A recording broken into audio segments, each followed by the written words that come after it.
Hello, what's up guys? It is, History with the Cardinal, back here again. And today, we're going to be doing the Battle of Thermopylae.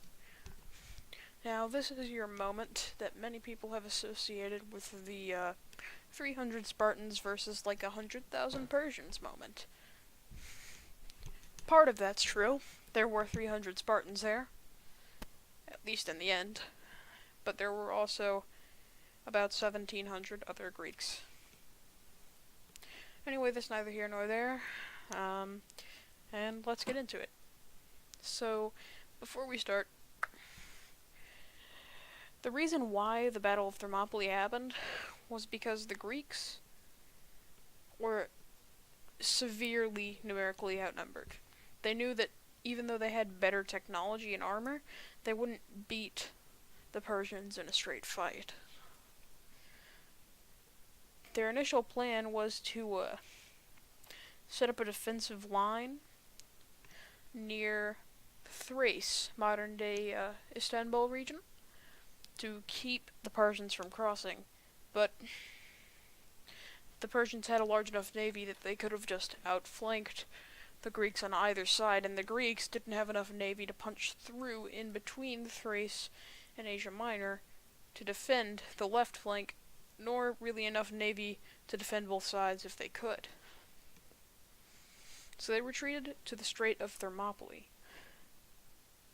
which was a narrow, basically like a coastal area, running right along the beach, and a area of like large hills and mountains that you couldn't easily cross. So then we'll get into more background. Wait, nope, map of engagement. Me, when making this PowerPoint, forgot how me made this PowerPoint. So, as you can see, this is the Battle of Thermopylae, and it also includes the Greek movements to Salamis after that battle, but this is the Pass of Thermopylae. It ran through the mountains, almost like right alongside this coast, as I said, and the Persians would attack here, and then I'll talk about this part later. After this battle, the Greeks retreated to the island of Salamis here. The Persians advanced, razed Athens, took a lot of cities, but they were decisively defeated at Salamis, and after... Well, I'm getting ahead of myself again. Let's just move on. The background. The Greeks fortify the highly defensible Thermopylae Pass to try and halt the Persians after the Greeks learn of their slow advances through Greek by a spy they'd placed in the Persian military. The Greeks moved up a fleet to block the flanking of their troops on their right side. They would fight the Persian fleet that moved up to try and land troops behind the main Greek line until the battle ended. So the estimates, modern day estimates, by historians place the Persian army at 120 to 300,000 men, and Greek numbers at 52 to 7,700. They were insanely outnumbered. They had much better armor and weapons, and they had a choke point. But at best, they were outnumbered by about, if I'm doing the math here right now,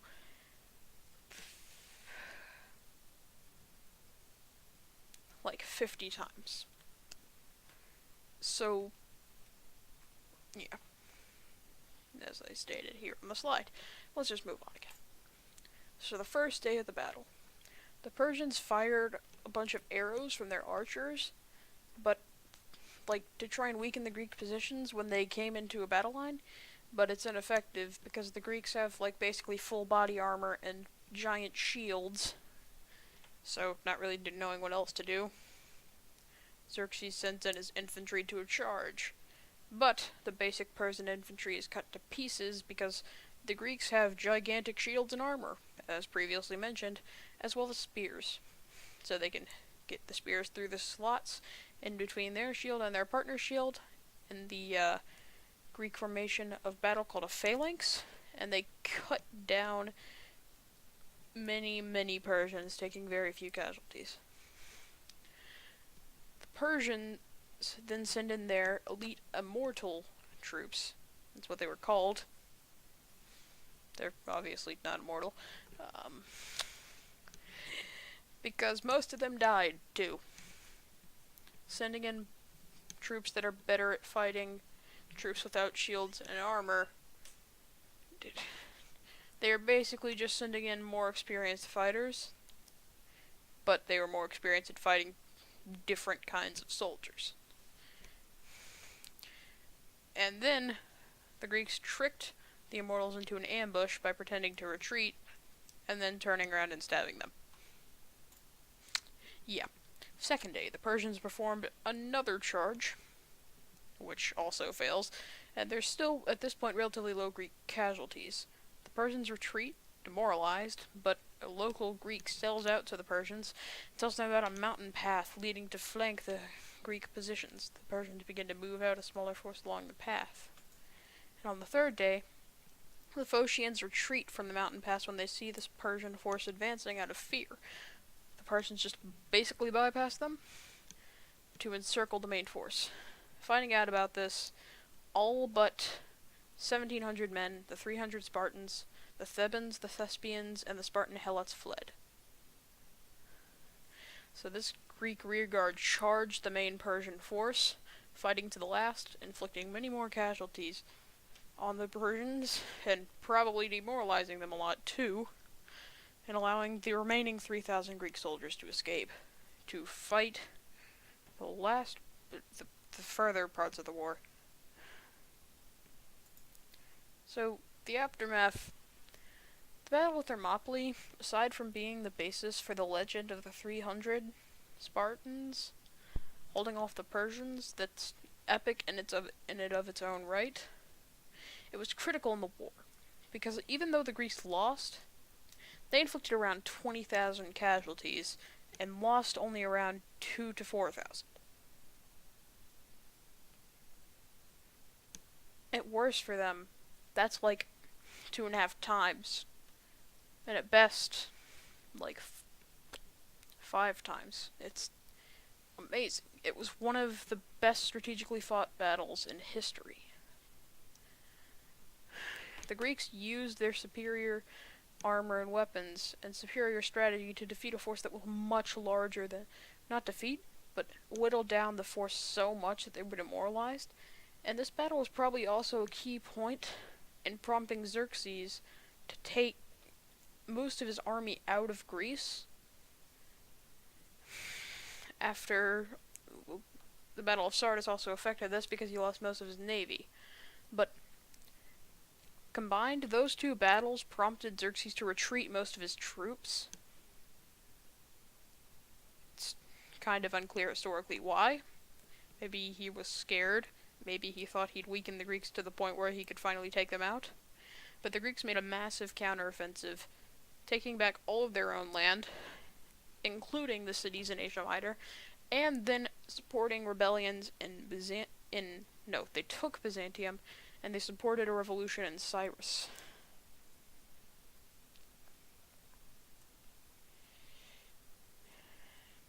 After this initial Persian second invasion was over, the Athenians formed their own new league called the Delian League with many of the Aegean island Greek city-states to continue the war, because Sparta and the Peloponnesians left the alliance. But this battle is critical because without it, the Greeks would have lost the war. And ramifications of that are kind of staggering, because one of the first real forms of democracy would have been stamped out in its infancy, which the Greeks losing could have unimaginable consequences on how the world would look, not even just in the Balkans and Turkey, but really the entire world, because that would change. It's like that paradox called the butterfly effect. That one event would change probably almost every other event dealing with Greece and or Persia and Turkey if the Greeks had lost the war for until now. We could see a completely different Middle East and maybe even at the extreme a completely different Europe and Asia.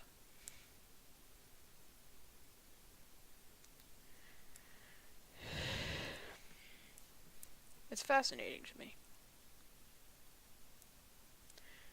And the legend and the true battle are both examples of people using strategy and their superior weapons and technology to do their best against a much larger force. The Greeks didn't win, but they put out their best try. And that, combined with Sardis, allowed them to eventually win the war. I'm gonna stop rambling now, but you get my point. This is fascinating to me, and it's fascinating to all of us in a way. But with that, we fade to black instantly, because videos don't have that kind of fading to black thing, where you would end PowerPoint slide if I put animations in it that way.